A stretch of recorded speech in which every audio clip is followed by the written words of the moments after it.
everyone. Thank you for checking out my YouTube channel today, The Study of Antiquity and the Middle Ages. I'm your host, as always, Nick Barksdale, and today we are joined once again by a very special guest, Dr. Hitchcock. Dr. Hitchcock, thank you so much for coming on today. Pleasure. When it comes to the Bronze Age collapse, I'm going to backtrack a little bit, and I want to talk about the actual international trade going on in the late Bronze Age. Do we know how extensive and how far away trade routes were actually going, and especially on the sea lanes?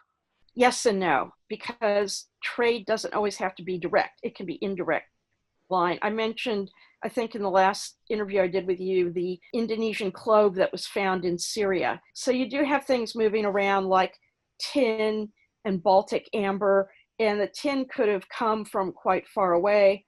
And we do know that Cypriots were going all the way to Sardinia, which is the far west end of the Mediterranean. And the Sardinians were trading with Iberia. So it was becoming quite extensive in that regard. And it was probably also quite intense because you had just such a wide variety of items moving around. I mean, monkeys, ivory, which comes from elephants, ivory was like the ultimate elite token because you created these small objects and you could hold them in your hand.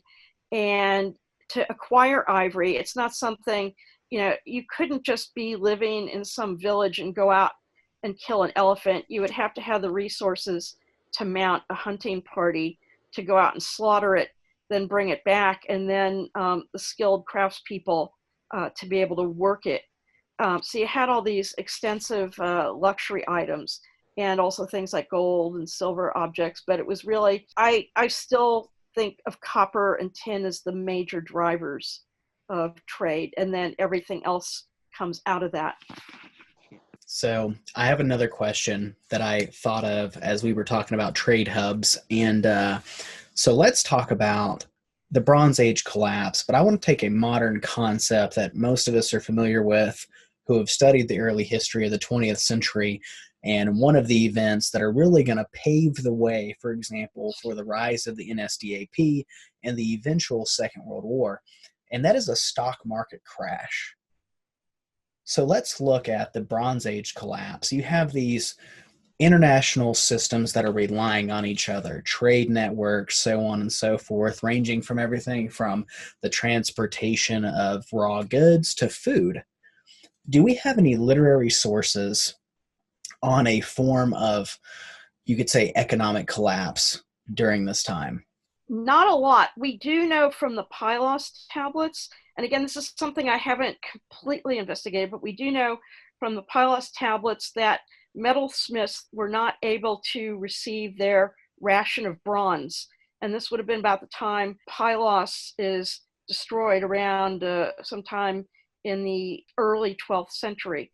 And this is not so far off from the time when the Uluburun goes down. And we talk about the Uluburun all the time because it's the best late Bronze Age shipwreck we have, but we don't know that there weren't other shipwrecks. And not necessarily only shipwrecks, but we could also have ships that were captured and plundered. And so metal would have been the big driver, but you would have had other imported goods that that sort of drove the economy then, things like spices, which would not take up much room in a ship and could be traded and constituted part of elite identity. But in terms of day-to-day necessities, I would think copper and tin would have been one of the major ones. And you just keep thinking back to 20,000 swords, and what does that mean to sort of take that out of the supply chain? I heard a really interesting lecture last year about 18th century America and how it got a monopoly on gun manufacturing. And it used to be that gun manufacturing was very, very intricate in that you had to get saltpeter from India.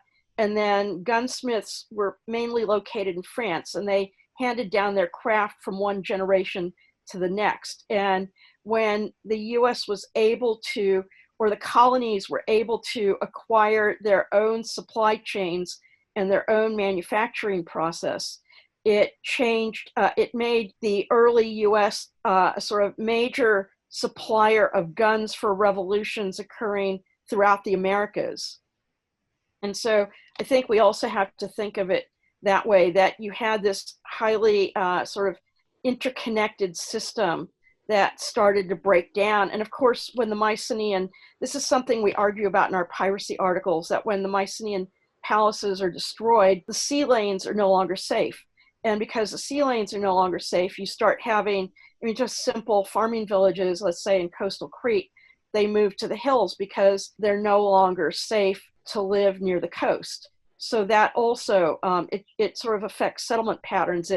It's not just commodities that become short, but you have instability when the sea lanes are no longer patrolled by state authorities.